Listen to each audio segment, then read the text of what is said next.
오늘도 우리 주 예수 그리스도를 육신의 눈으로 보지 못하였으나 사랑하시는 주님의 귀한 성도님들에게 하나님의 놀라우신 은혜가 함께 임하시기를 주님의 이름으로 축원합니다. 여러분은 하나님을 만나셨습니까? 라는 질문에 어떻게 대답하시겠습니까? 아마 크리스찬들은 하나님을 만났다는 데 있어서 아마 네, 저는 하나님을 만난 사람입니다 라고 하실 것입니다. 다만 그 질문에 눈에 보이지 않는 하나님을 어떻게 만났느냐라고 물어보시면 어떻게 대답하시겠습니까? 더 나아가서 하나님을 정말 아는 것을 어떻게 아느냐? 왜냐하면 이 세상에는 많은 종교가 있습니다. 이슬람도 있고 불교도 있고 힌두도 있고 아니면 또 하나님이 계시지 않다라고 얘기하는 무신론자들도 있습니다. 그들은 하나님을 보여달라고 얘기하는데 우리는 하나님을 보여줄 수가 없습니다. 하나님은 영이시고 그리고 우리가 육신의 눈으로 본 분이 하나님이 아니기 때문에 그렇기 때문에 우리가 하나님을 안다고 얘기를 하지만 과연 우리가 하나님을 어떻게 안다라고 얘기할 수 있겠습니까?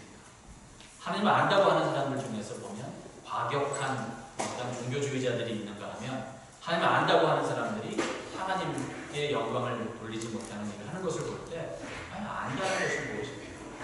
그리고 우리는 하나님을 따라가는 사람을 예수 그리스도의 제자라고 얘기하는데 과연 예수 그리스도를 따라간다는 것이 무엇일까요? 우리가 교회 안에서 또 교회 밖에서 교회의 성도의 삶을 바라볼 때 우리가 정말 이 요즘 시대 특별히 교회가 많은 사람들한테 손가락질을 받고 살고 있는데 과연 그렇다면 과연 예수를 만났다고 하고 예수를 안다고 하는 사람들이 예수를 따라간다고 하는 사람들이 도대체 어떻게 살고 있길래 그들이 정말 예수를 만났다고 안다고 따라간다라고 우리가 얘기할 수 있을까요? 사도 바울은 분명히 예수를 만난 사람입니다. 맞죠? 성경에 나오죠? 그러면 사도 바울이 예수를 만난 것을 그리고 사도 바울이 예수를 알아가는 것과 사도 바울이 예수 그리스도를 따라가는 것을 어떻게 알 수 있냐면 사도 바울의 기도를 보면 알 수 있습니다. 그래서 오늘은 사도 바울의 기도를 살펴보면서 우리가 십자가를 더듬어 가고자 합니다. 그리고 오늘은 사도 바울의 기도를 살펴보면서 이 사도 바울의 기도 속에 나타난 하나님은 어떤 분인가를 살펴보기를 원합니다.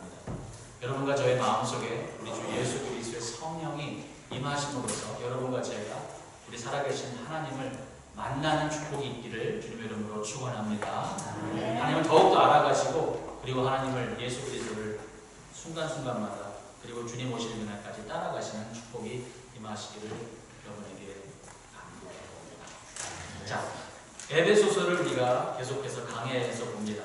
에베소서는 1세기에 쓰여진 편지입니다. 제가 지난주에도 말씀드렸지만 편지라는 것은 1세기 때는 굉장히 비싼 방법이었습니다. 누군가에게 소통하기 위해서 편지를 쓴다는 것은 요즘 시대처럼 이렇게 쉽고 흔한 방법이 아니었습니다. 다시 말해서 중요한 일을 다루고 있었습니다. 에베소서라는 것은 소아시아에 있는 많은 교회들을 위해서 쓰여졌으나 소아시아, 지금 현재로 말하는 터키인 그 지역의 수도가 에베소였기 때문에 에베소서라고 우리가 전반적으로 이해하는 것이 틀리지 않습니다. 에베소서는 그 당시에 세 번째로 중요한 교회에 쓰여진 것이었습니다. 예루살렘 교회가 가장 먼저 태동하였고 예루살렘에 핍박이 있은 후 그 당시에는 그때까지는 기억하시죠? 유대인들에게만 복음이 증거되다가 안디옥에서 비로소 그리스도인이라 일컬음을 받게 된 그 상황 속의 배경은 뭐냐면 유대인들이 아닌 이방인들에게도 복음이 증거되기 시작을 합니다. 그러면서 놀랍니다. 사람들이. 아니 하나님께서 이방인들에게도 예수를 구원을 받는 믿음을 주셨는가라고 놀라면서 안디옥 교회가 태동하면서 안디옥 교회는 여러분과 저처럼 이름도 없고 유명하지도 않고 능력도 없는 자들이 소수에 모였는데 다만 한 게 있다면 복음을 전한 것이었는데 하나님께서는 그 복음으로 하나님의 교회를 세우시고 그것도 3년, 30년 가는 것이 아니라 300년이 넘도록 그 하나님의 교회의 역사를 움직이는 그런 교회를 하나님께서 세우십니다. 제가 바람이 되면 우리 세교교회도 3개월, 3년, 30년이 아니라 주님 오시는 그날까지 300년이 넘도록 하나님의 나라에 쓰임받는 그러한 교회가 되기를 주님의 이름으로 축원합니다. 그 일에 여러분과 제가 쓰임받으려면 말씀을 더 알아가야 되는데 그 안디옥 교회 다음으로 중요한 교회가 에베소 교회입니다. 근데 에베소 교회의 특징은 뭐냐면, 에베소서의 특징은 뭐냐면, 사도 바울 같은 경우에 많은 서신서를 그 상황에, 특정한 상황에 그 대답하고자 편지를 씁니다. 고린도 교회는 영적으로 또 그 도덕적으로 문란한 분위기가 있었습니다.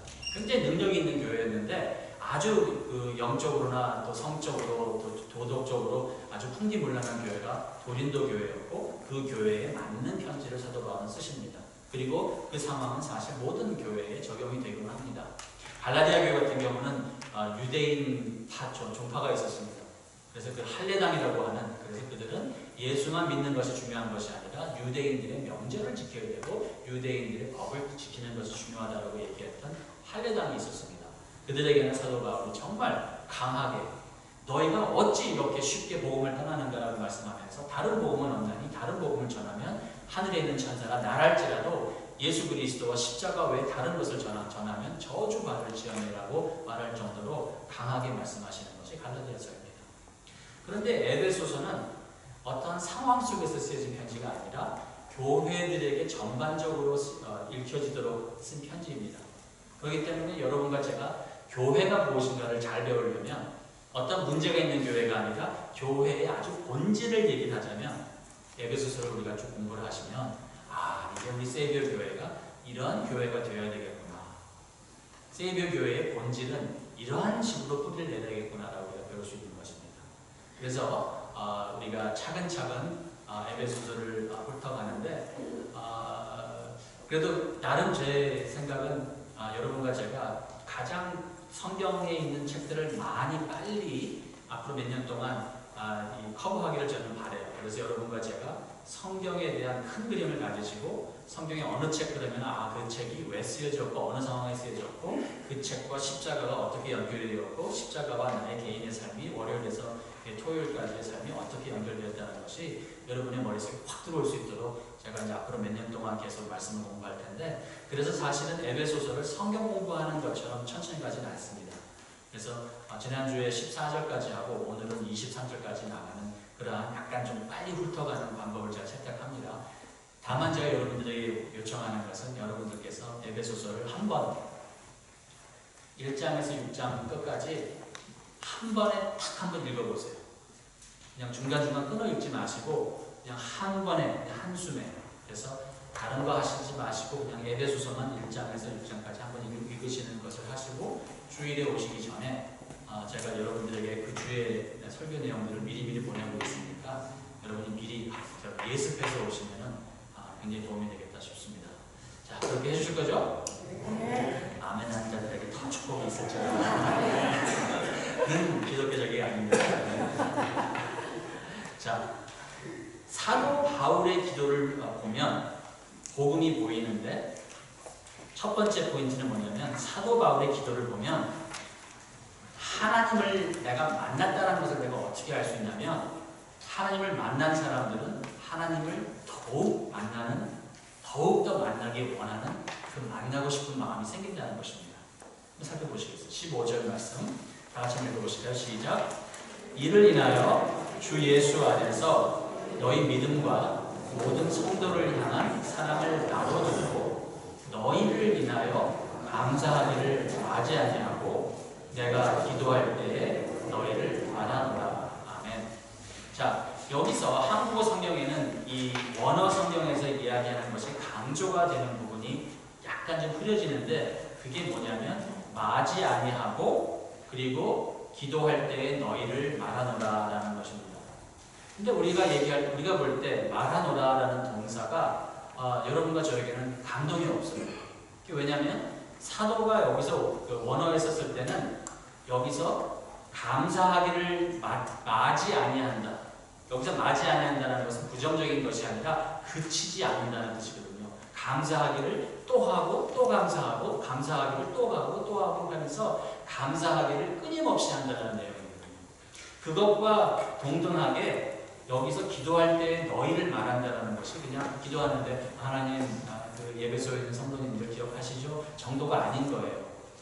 여기서 기도할 때 너희를 말한다는 것은 현재 진행형적으로서 그들을 말하고 또 말하고 계속 말하고 있노라는 뜻이에요. 여기서 지금 15절에 나오는 사도는 하나님께 기도를 드리는데 에베소에 있는 성도들을 기억을 하는데 에베소에 있는 성도를 기억할 때 하나님께 대한 감사함이 차고 넘치는 거예요.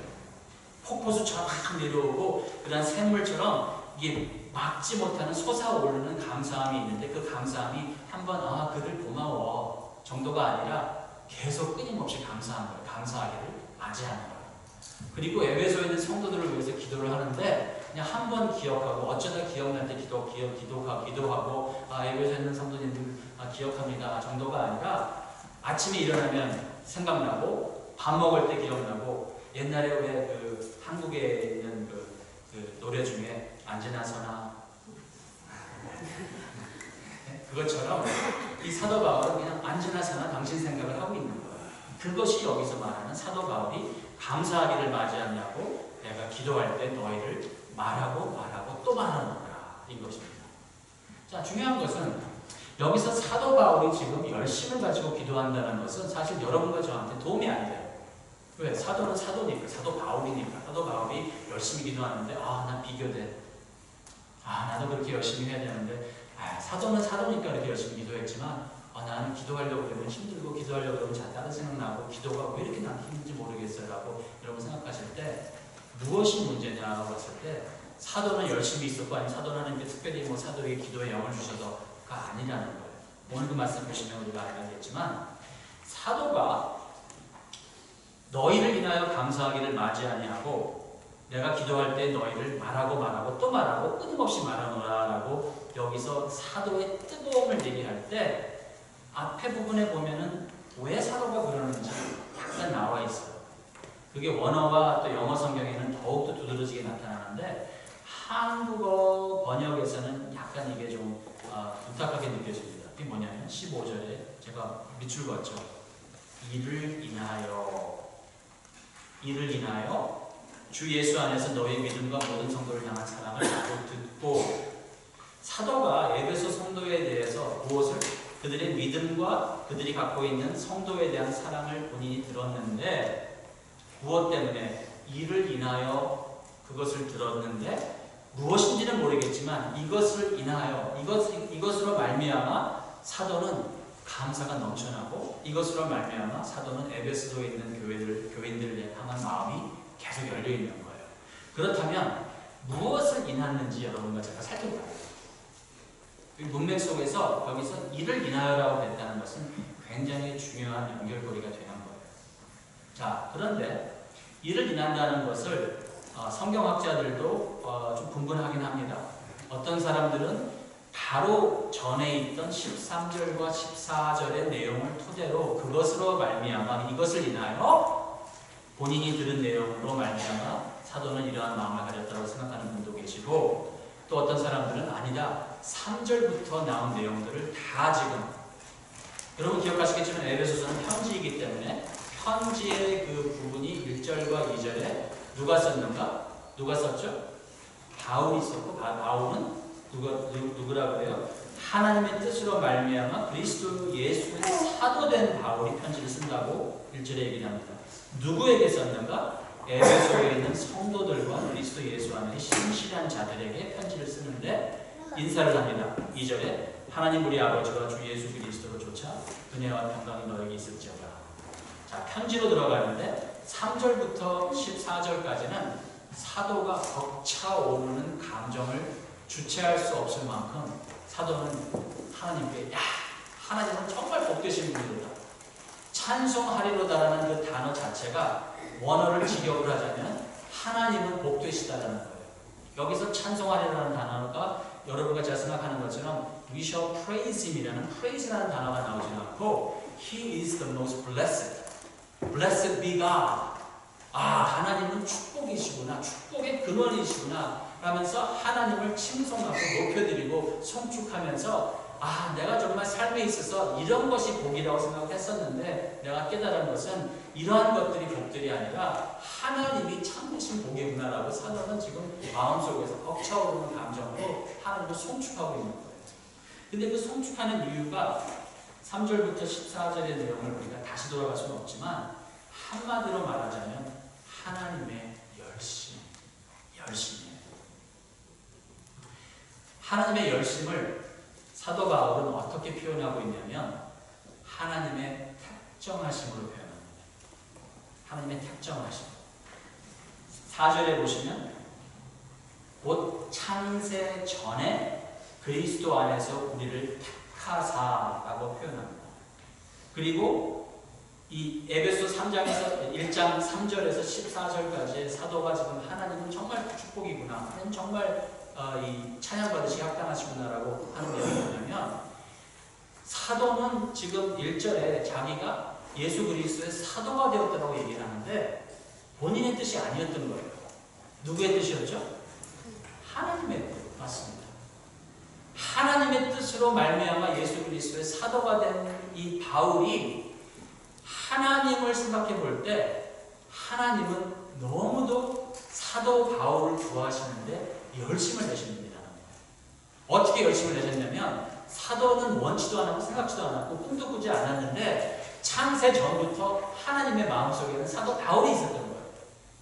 그리고 여러분과 저도 오늘 에베소를 읽어가시면서 여러분과 저의 마음이 뜨거워져야 되는 것이 뭐냐면 여러분과 제가 아직 죄인 되었을 때 하나님께서는 여러분과 저를 구원하시기로 작정하셨는데 그것이 여러분과 제가 범죄한 후가 아니라 창세 전부터 하나님의 마음속에는 여러분을 창조하시기로 하나님은 계획하시고 계셨고 그 계획을 하나님께서는 독생자 예수 그리스도를 통해서 이루어나가시고 계셨고 여러분과 제가 범죄하여서 하나님과 원수 되었지만 하나님께서는 예수 그리스도 안에서 여러분을 자녀 삼으셔갖고 그 자녀 삼으시는 일을 천사에게도 맡기신 것도 아니요 사람들에게 맡기신 것도 아니요 하나님이 직접 나셔서 계획하신 분도 하나님이시요 그 계획을 준비하신 분도 하나님이시요 그 계획을 이루시는 분도 하나님이시요 그리고 그 계획을 여러분과 저의 마음속에 깨닫게 하시는 분도 다른 어떠한 분들이 아니라 성령님께서 여러분과 저의 마음속에 임하심으로써 여러분과 저의 죽었던 영혼들을 누가 성령님께서 열어주신다는 사실은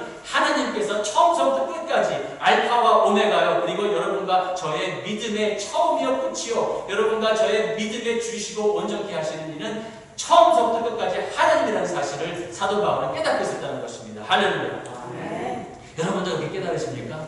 네. 깨달으시는 분이 꽤 많은데 못 깨달으시는 분이 몇 분 계신 것 같아요.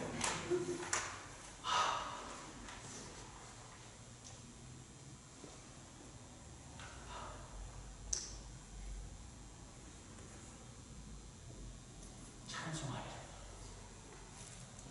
여기서 이 사도 바울은 자, 시간이 되었습니다. 우리 찬양할 겁니다. 우리 노래할 거예요. 우리 지금 집중하십시다가 아니었어요. 사도가 하나님의 뜻으로 말미암아 예수 그리스도의 사도가 된 나 바울은 에베소에 있는 하나님의 귀한 특정하심을 입은 성도들에게 신실한 자들에게 편지하노니 하나님의 은혜와 평강이 너에게 있었죠. 하나님은 복되신 분이십니다. 얼마나 복되신 분이시냐면 창세 전부터 나 같은 죄인 중에 괴수인 나 같은 사람을 구원하시고자 창세 전부터 하나님께서는 나를 자녀 삼으시고자 하시는 그 계획의 주인이시고 그 계획을 이스라엘 백성들이 범죄하고 하나님의 백성들이 예수를 안다고 하지만 그저 버벅대고는 있지만 하나님께서는 그러한 인간의 죄악으로 말미암아 당신의 계획을 무너뜨리지 아니하시고 하나님은 하나님의 열심으로 인간의 열심이 아니라 하나님의 열심으로 천사들을 의존하는 것이 아니라 하나님께서 직접 나의 삶 속에 그리고 나를 의존하시는 것도 아니라 나의 의가 되신 예수 그리스도가 직접 내가 아직 죄인 되었을 때 나를 위해서 십자가에서 대신 죽어주심으로써 나는 아직 죽어있는 영혼이었으나 성령님께서 직접 임하셔갖고 나를 거듭나게 하셨습니다.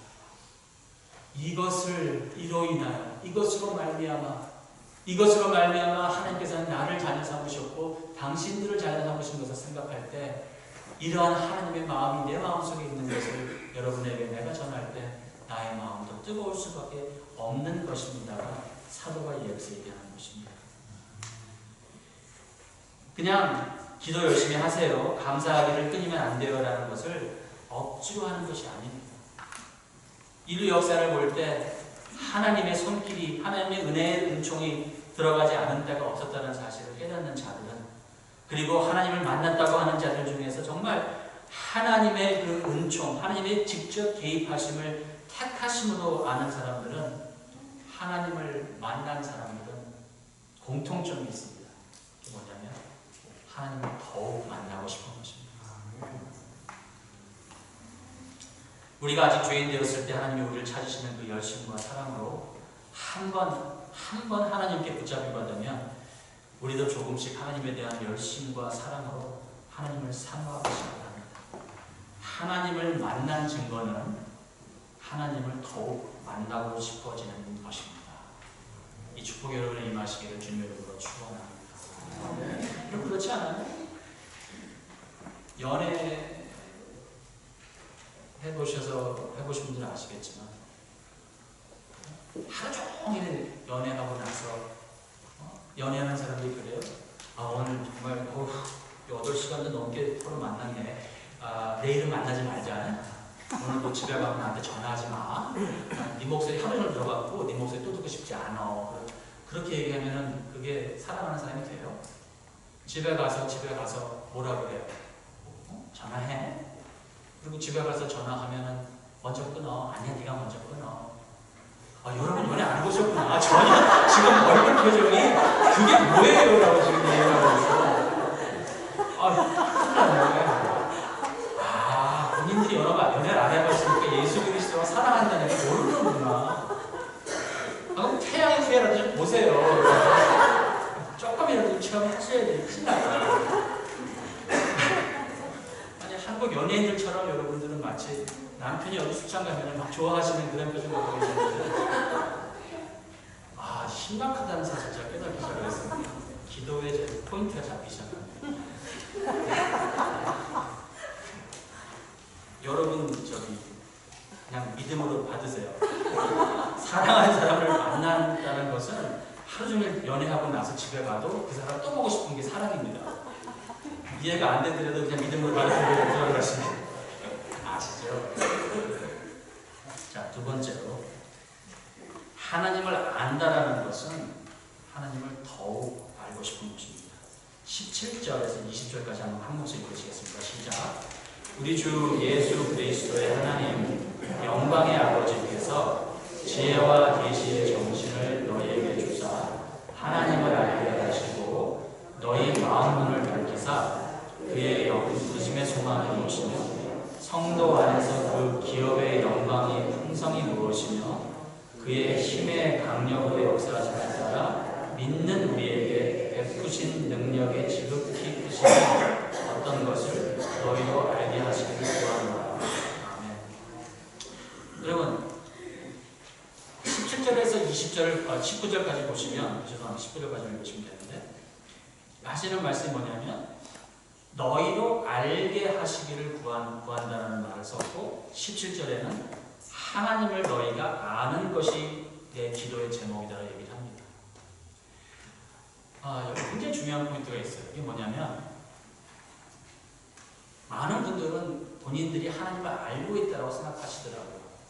제가 목회를 몇 년 하면서 공통적으로 느끼는 것이 뭐냐면 이 성화되지 못하는 성도님들, 또 성장하지 못하는 성도님들의 공통적인 것이 뭐냐면 본인들은 하나님을 알고 있다는 것으로 나름 만족해 하시더라고요. 그리고 하나님을 알고 있는데, 그리고 내가 알 수 있는 하나님은 워낙 높으신 분이고, 그리고 이 하나님은 워낙 전지전능하시고 워낙 나랑 다르신 분이기 때문에 내가 알려고 시도를 해봐도 큰 결과는 없을 거라고 아예 포기하시는 분이에요. 공부 아무리 많이 해봐도 나 빵점 맞을 거야 라는 식으로, 하지만 나는 학생이야 라고 얘기하는 것처럼 나는 하나님을 알아. 어떻게 아냐고 물어보면 예수님 영접한 얘기, 부흥회 가서 눈물 찔찔 흘리면서 은혜 받은 얘기, 아니면 직분 선교관 얘기든 하시는데 체험을 많이 얘기하세요. 그리고 나름 신학적으로도 예수 그리스도를 어떻게 아냐면 삼위일체, 하나님의 아들 독생자, 완전하신 하나님, 완전하신 신, 어쨌든 다 아는 것 같아요. 근데 안타까운 건 뭐냐면 성화의 열매가 없는, 본인도 아세요.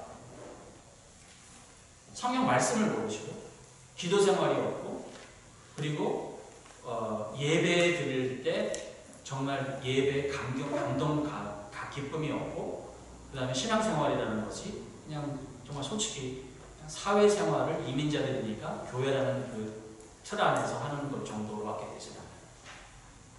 공통점은 본인들은 하나님을 안다고 생각하는 거예요. 사도는 여기서 뭐라고 간구를 하죠? 17절과 18절에 19절에 보시면 하나님을 그들이 아는 것을 간구해요. 그리고 이 소망과 기업의 영광의 풍성과 능력의 지극히 크심. 다시 말해서 여기서 하나님을 안다는 것을 18절과 19절에서는 풀어나가는 건데, 하나님을 안다는 것이 무엇이냐라고 설명을 하면 하나님의 부르심의 소망이 무엇인 것을 아는 것이 하나님을 아는 것이고, 그것만이 아니라 성도 안에, 즉 교회 안에서 우리의 기업의 영광의 풍성함이 무엇인가를 아는 것이 하나님을 아는 것이고, 그리고 그의 힘의 강력의 역사하심을 따라 믿는 우리에게 하나님이 베푸신 능력이 지극히 크심이, 그냥 능력이 아니라 그냥 큰 것이 아니라 지극히 큰 능력이 어떠한 것을 알아가는 것이 하나님을 아는 것이라고 사도는 설명을 해주시는 거예요. 하나님을 안다는 것이 막연한 것이 아니라는 거예요. 뭐죠? 세 가지. 부르심의 소망, 기업의 영광의 풍성함, 그리고 세 번째 능력의 지극히 크심. 이거를 알아야 하나님을 안다는 거예요. 이 내용들을 모르면 하나님에 대해서 하나님의 이름 정도, 아니면 기독교 종교의 하나님은 알지언정 하나님은 아버지를 안다고 얘기할 수는 없다는 거예요. 근데 이들이 누구예요? 15절에 보시면 이들은 주 예수 안에서 벌써 믿음이 있는 사람들이에요. 너희 믿음과, 그리고 그들의 믿음은, 하나님을 사랑하는 믿음은 성도를 향한 사랑으로 열매를 어느 정도 맺고 있었던 사람들이에요. 이들은 무신론자들도 아니고 교회에 안 나가는 사람들이 아닌 거예요. 그런데 교회에 잘 나오는 성도들인데 사도가 뭐 밤낮으로 무엇을 기도해요? 이들을 보니까 믿음도 있고 성도를 사랑하는 어떠한 그 사랑도 있어. 자, 그러니까 이들이 정말 신앙인이라면 이들이 확실히 알아야 되는 게 그게 뭐냐면, 소망이 무엇이고, 부르심의 소망과 기업의 영광의 풍성함과 그리고 능력의 지극히 크심, 이로 말미암아서 정말 하나님이 누구신가를 깨달아가는 것이 사도에게는 가장 중요한 일이었어요. 여러분, 여기서 좀 시간이 되면 성경 공부를 하면 제가 이제 다 풀어나갈 텐데, 그냥 오늘은 좀 빨리 얘기를 하자면, 여기서 소망과 그 부르심의 소망과 그 영광과 기업의 영광과 그 능력이라는 것을 18절과 19절에는 어떻게 표현하냐면 풍성함과 지극히 크심으로 표현합니다. 그러니까 여러분과 제가 이 내용들을 막 머리 싸매갖고는 우리가 막 이 성경에서 막 찾아내야 되는 내용들이 아닌 거예요. 하나님께서 여러분과 저를 부르신 이 소망이라는 것은 우리가 예수 그리스도를 인격적으로 만나고, 우리가 하나님의 말씀을 우리가 정말 말씀이 쓰여진 대로 저자의 의도대로 우리가 읽기 시작할 때 이 부르심의 소망이라는 것과, 그리고 성도 안에서, 즉 교회 안에서 하나님께서 말씀의 공동체에게 허락하신 그 영광이라는 것은, 여러분과 제가 그냥 눈을 까짓고 여러분과 제가 열심히 어떻게 조사하고 조사연구위원회 파견해갖고는 끄집어내야 되는 것이 아니라 풍성하다는 거예요. 아침에 일어났는데 그냥 여러분과 제가 그 하나님의 그 기업의 영광함에 풍성함에 다리가 걸려 넘어진다는 거예요. 교회에 왔는데 여러분과 제가 주체할 수 없는 예배를 드리는데, 어떻게 설명은 안 되는데 예배를 드리는데, 예배를 드리면서 말씀을 보는데 지금까지 내가 체험하지 못했던 하나님이 나를 부르시는 그 소망이라는 것이 내 좁은 머리로서는 이해할 수 없고 내 좁은 마음으로서는 컨테인할 수 없는데, 예배를 드릴 때 살아계신 하나님이 내 마음의 눈에 보이기 시작을 하고, 예배를 드릴 때 하나님의 나라가 확실하게 보이기 시작을 하면서 감당할 수 없고 주체할 수 없는 하나님의 나라에 대한 소망과, 그리고 하나님의 나를 부르심과 그 교회를 통한 하나님의 영광의 풍성함과, 그리고 예수 그리스도와 동행하는 나의 마음속에 있는 그 하나님의 능력의 어떠함, 크심? 아니요. 그냥 있는 것 아니요. 지극히 크심이 예배를 드릴 때, 말씀을 볼 때 내 마음속에서 차고 넘쳐난다는 거죠. 네. 여러분 신앙생활 하시면서 이거 체험 못 해보셨죠? 솔직히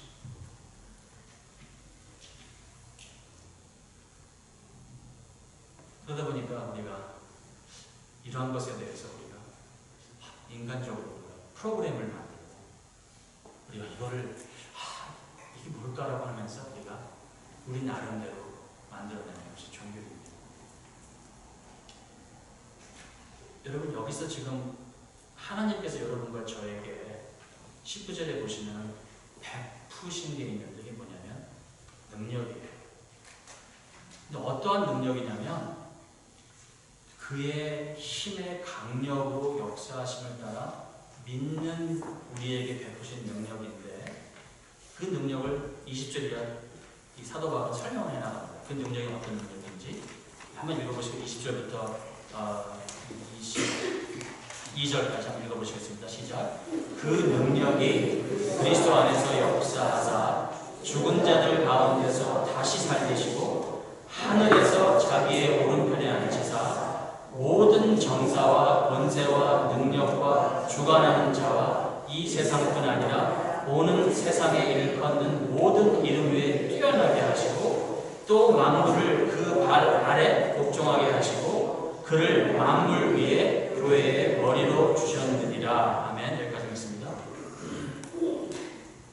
어떠한 능력이냐면 하나님 아버지께서 20절에 보시니까 그리스도 안에서 역사하셔서 죽은 자 가운데서 다시 살리신 부활의 능력이 여러분과 제가 속한 하나님의 말씀의 공동체 교회 안에서 하나님께서 여러분과 저에게 베푸시는 능력이라는 사실을 믿으시기를 주님의 이름으로 축원합니다.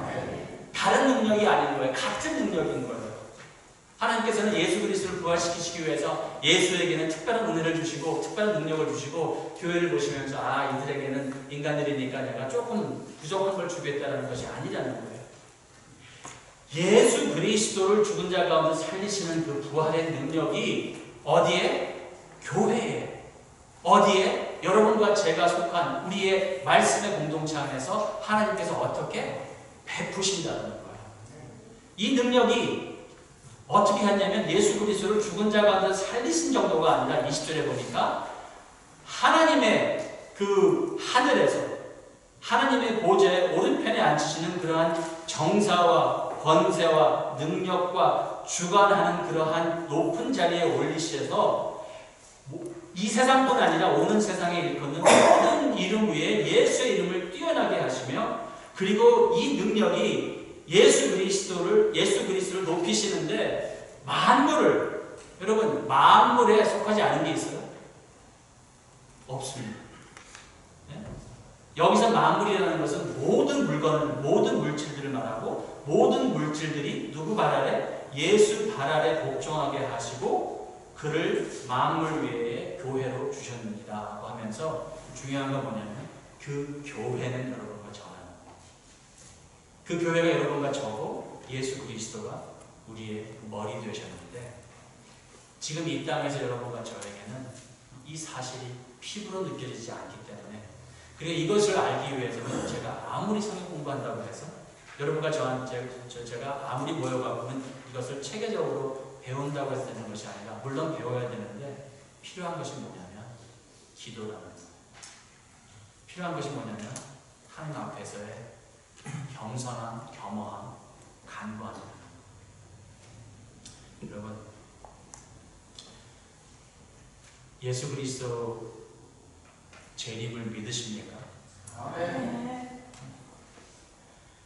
예수 그리스도 재림하시는 날 마태복음 7장에 보면 본인들은 하나님을 만났다고 하고 하나님을 안다고 하고 하나님을 따랐다고 하는 사람들이 있는데 그 사람들이 예수 그리스도 재림하시는 날 안타깝게도 놀랍게도 주님께서 나 너희들 몰라라고 배척하십니다. 그들의 문제는 종교생활을 안 했던 게 문제가 아니라 그들의 문제는 그들이 예수의 이름으로 안 하고 본인들의 이름으로 했다는 게 문제가 아니라 그들이 뭐라고 그러죠? 변명하잖아요. 그들이 볼멘 소리 하잖아요. 이게 뭐야 주님? 이게 뭐예요 주님? 우리가 주의 이름으로 선지자 노릇하고 주의 이름으로 우리가 악기들 내쫓고 우리가 주의 이름으로 꼭 고생 다 하는데 이제 와서 당신이 우리 모른다며 라고 밖에서 이를 갈면 그들을 합니다. 목회자로서 여러분 어깨가 무거운 것이 뭐냐면 하나님께서 저를 심판대 앞에서 저에게 책망하실 때는 내가 너한테 맡긴 이 양들을 제대로 양육했냐는 질문 저한테 하실 거잖아요. 뼈저리게 느껴요. 이해가 되시는지 모르겠는데 피부로 느껴요. 그래서 저는 여러분과 제가 저들 포함해서 여러분과 제가 한 사람도 예수 그리스도 재림하시는 날 낙오자가 생기면 안 된다고 저는 믿는 사람이에요. 그것을 위해서 제가 여러분 정말 이 주일 오후에 밖에는 추운데 집에서 교회에 오셔갖고는 지금 이 교회는 이렇게 난방을 잘 켜줘갖고는 이 4월의 봄날에 아지랑이 올라오는 이 햇빛이 싹 들어오면서 지금 이 시간에는 그냥 잠이 나오고 싶을 그런 때에 신체적으로 불리한 상황 속에서 제가 목에 핏줄을 갖다가 내주면서 여러분에게 지금 설교를 하고자 하는 이유 중에 하나가 뭐냐면 예수 그리스도 어린 양의 잔치상에 한 사람의 낙오자도 생기지 않기 위한 제 바람이 있음을 여러분 그것만큼 이해해 주셨으면 좋겠어요. 근데 거기서 뭐냐면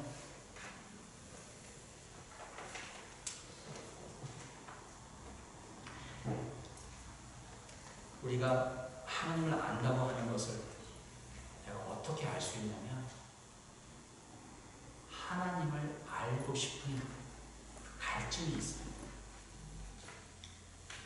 하나님을 알고 싶은 그 배고픔이 있어요.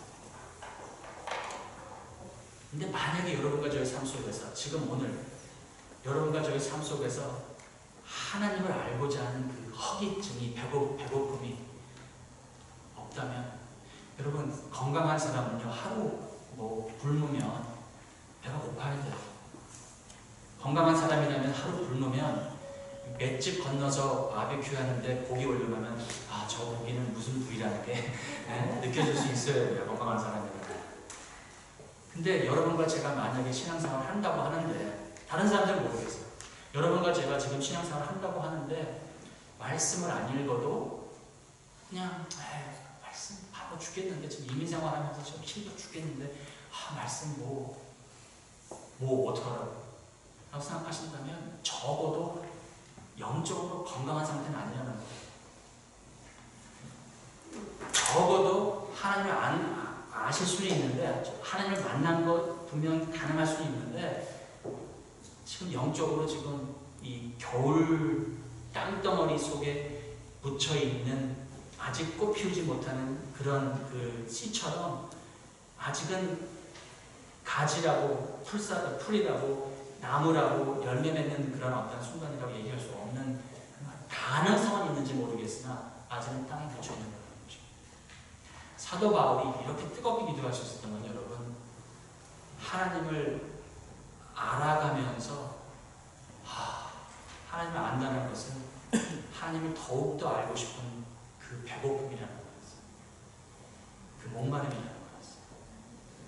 자, 여러분 절대로 여러분에게 제가 죄책감을 들려고 하는 것이 아니라 이제 여러분과 제가 말씀을 조금씩 우리가 배워갈 때 여러분과 저에게 하나님께서 이것을 베푸신다는 거예요. 믿습니까? 여러분과 제가 매주일 예배드리러 오실 때 하나님이 말씀을 통해서 베푸실 것을 여러분 기대하고 오시고 부족한 종을 위해서 기도해 줄 것은 부족한 종이 정말 말씀대로 증거할 수 있고 그리고 그 부르심에 합당한 주의 종으로서 삶을 살 수 있도록 여러분 저를 위해서 기도해 주시는 분은 여러분 자신들을 위해서 여러분 기도하세요.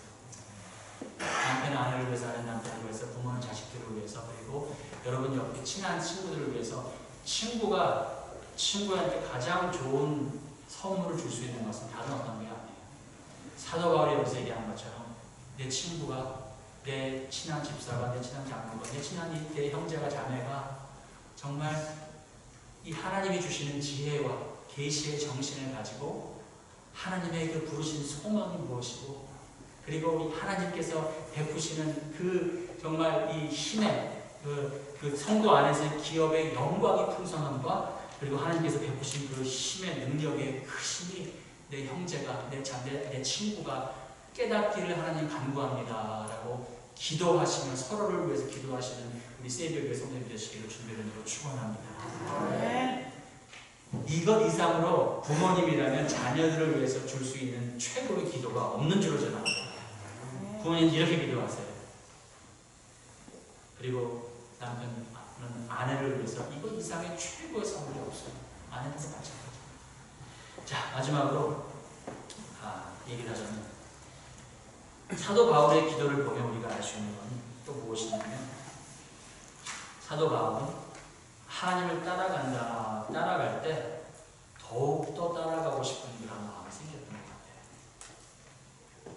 요즘 교회에 대한 오해가 분명히 있습니다. 이것은 마치 1세기에 웅장한 교회 건물을 자랑하던 종교인들과 다르지 않는 것 같습니다. 여러분, 오해는 하지 마십시다. 건물이라는 것은 물론 사역을 위해서 필요하고 도움이 됩니다만, 하지만 건물이 없다고 해서 교회가 아닌 것은 아니지 않습니까? 우리는 건물이나 아니면 종교의 조직을 교회로 오해하지는 말아야 됩니다. 교회를 어떠한 건물 아니면 조직 아니면 세상적인 어떠한 그 가치관으로 보는 사람들의 공통점은 뭐냐면 그분들의 단어 속에는 부흥, 성장, 그리고 성공이라는 그 단어들이 이 세상에서 사용되는 것과 다르지 않습니다. 하지만 오늘 사도 바울이 얘기하는 여기서 이 교회의 모습은 뭐냐면 만물을 복종시키는 만물 위에 교회의 머리가 예수님이시기 때문에, 그리고 예수 그리스도는 십자가라는 것을 통해서 하나님께 영광을 누리셨기 때문에 교회는 본질적으로 세상을 거슬러 올라가는 공동체인 것입니다. 다시 말해서 예수를 따르는 것은 세상을 포함을 해서 여러분과 제가 자신을 부인하고 날마다 십자가를 지고 예수 그리스도를 쫓는 것이 예수를 따르는 것입니다.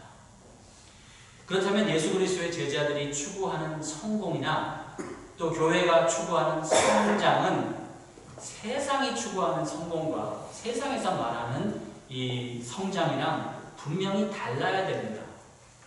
그런데 안타까운 것은 뭐냐면 많은 경우에 믿는 여러분과 저도 성공이나 성장을 세상이 말하는 성공과 세상이 말하는 성장으로 우리는 정의를 내리고 시작을 합니다.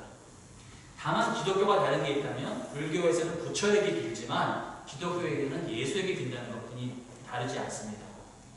불교 신자들이 원하는 성공과 성장이 기독교 신자들이 원하는 성공과 성장과 다르지 않다면 여러분과 제가 예수 믿는 것은 방법만 다른 것이지 목표가 다르지 않았다는 것입니다. 그것은 예수를 따르는 것이 아니라는 말씀입니다. 예수를 따른다는 것은 예수가 이 세상의 축복을 얻는 수단과 방법으로 변한 것이 아닙니다. 예수를 따라간다는 것은, 즉 예수를 믿는다는 것은 축복을 얻는 수단이 바뀐 것이 아니라 축복에 대한 정의가 바뀌어야 됩니다.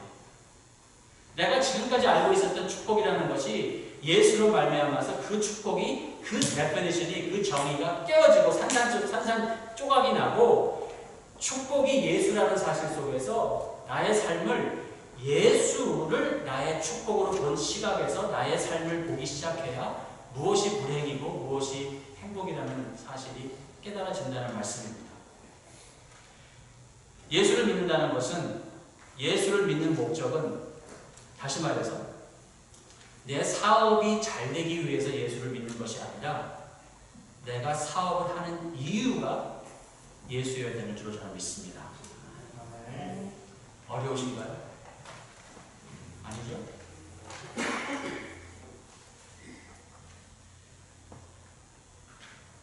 예수를 믿는다는 것은 예수를 축복의 통로로 보는 것이 아니라 예수를 축복 그 자체로 봐야 되는 것입니다. 이 세상은 양적으로 커지는 것이 성공이 되고 목표가 되는 것이라면 교회 그리고 예수 그리스도를 따라가는 자들에게는 질적으로 순결해지고 신실해지는 것이 참된 성공이라고 저는 믿습니다.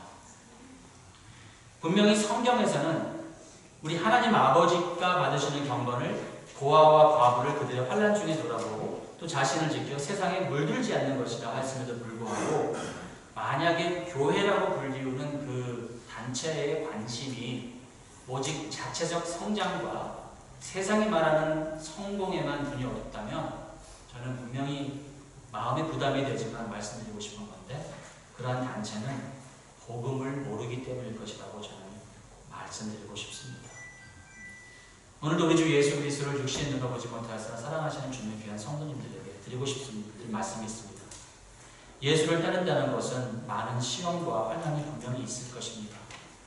사도 바울이 사역할 때에도 사도 바울을 모함하고 거짓 증인들을 세워서 사도를 위협했던 것을 우리는 잊지 말아야 합니다. 하지만 1절 말씀을 여러분 기억하시면 교회란 건물도 아니요 조직도 아니요 1절에는 뭐라고 표현하냐면 성도들, 거룩한 자들이요 신실한 자들이라고 얘기를 합니다. 그리고 23절에는 우리가 사도 바울이 정말 이 뜨거운 마음으로 하나님을 알고 하나님을 만나고 하나님을 따라갈 수 있었던 것은 사도는 자신이 누구라는 그 정체성이 확실했습니다. 무엇을 해야 되는 것이 아니라 내가 누구인가를 알았던 사람이 사도입니다. 그것은 무엇이냐면 23절 말씀에 나옵니다. 다 같이 읽어보시겠습니다. 한 목소리로 시작. 교회는 그의 몸이니 만물 안에서 만물을 충만케 하시는 자의 충만입니다. 여기에 한 번 더 읽으시는데 교회 대신 여러분의 이름을 하는 존함을 넣고 한번 읽어보시겠습니다. 시작. 하나님은 그의 몸이니 만물 안에서 만물을 충만케 하시는 자의 충만입니다. 여러분, 사도 바울이 뜨겁게 기도할 수 있고 하나님을 만난 증거가 기도에서 그리고 하나님을 따라가는 그 열심히 무슨 일이 있어도 따라가는 그 이유가 있었는데 그게 뭐냐면 본인이 누구라는 사실을 확실하게 알았어요. 본인이 누구냐면 본인은 교회의 일원이었고 교회였고 예수 그리스도의 사도였는데 성경 에베소 1장 23절 여러분 밑줄 그시는 분들은요 다른 어떤 부분 그시는 것도 중요하지만 1장 23절은 정말 밑줄 그셔야 돼요. 왜냐?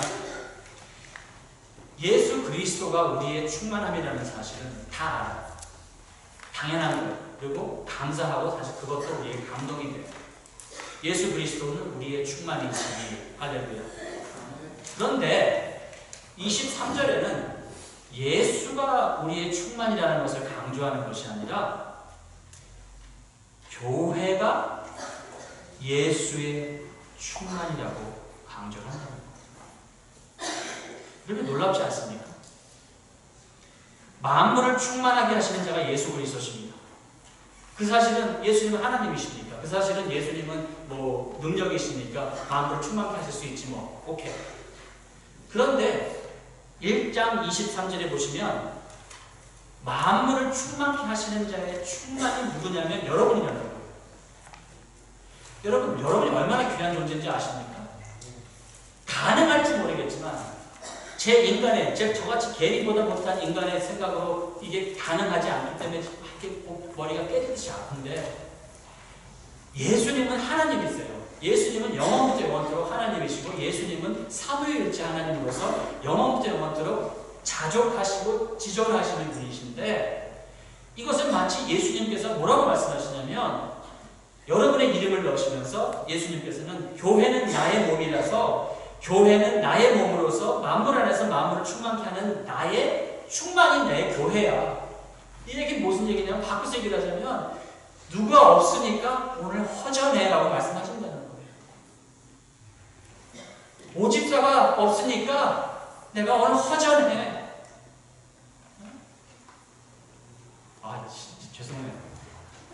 모든 사람이 이거 다 해야 될 것 같아요. 추집사님, 김집사님, 박집사님, 이집사님 여러분 각자 하세요. 각자 하세요. 알아서.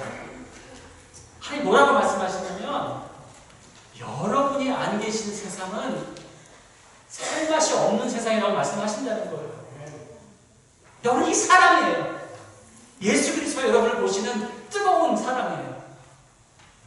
만물을 충만케 하시는 자가 여러분이 있음으로 충만을 느끼시겠다라고 내려오신다는 것이 사도로 하여금 하나님이 나를 택정하시는, 하나님이 만세전부터 창세전부터 나를 향하신 계획을 세우시고 그 계획을 이스라엘 백성 중에서 이스라엘들이 못하는 것을 예수 그리스도가 역사를 뚫고 들어오기 위해서 성육신으로 태어나셔서 하나님이 직접 만드신 계획을 직접 이뤄가시면서 그 계획을 내가 죄인 되고 죽었을 때 다른 천사들에게 맡긴 것도 아니고 선지자들에게 맡긴 것도 아니고 당신의 성령님께서 직접 내 마음속에 찾아오셔서 나를 자녀 삼으셨다는 사실을 깨닫게 하시고, 그래서 나로 하여금 예수를 목말라 하고 배고파하는 그러한 사람으로 만드셨을 때 나를 얼마나 귀히 여기시냐면, 내가 없는 세상은 살맛 없는 세상이다, 내가 없는 세상은 하나님께서 부족한 세상이라고 말씀하실 정도로 교회의 성도와 신실한 자들은 하나님의 충만하심이라는 사실을 깨닫는 여러분 되시기를 주님의 이름으로 축원합니다. 이 사실이 여러분과 저의 마음속에서 차고 넘쳐날 때 우리가 이 사실을 어찌 다른 사람들한테 알리지 않고 살아갈 수 있단 말입니까? 불가능한 줄 믿습니다. 사도의 기도를 보면 복음을 알 수 있습니다.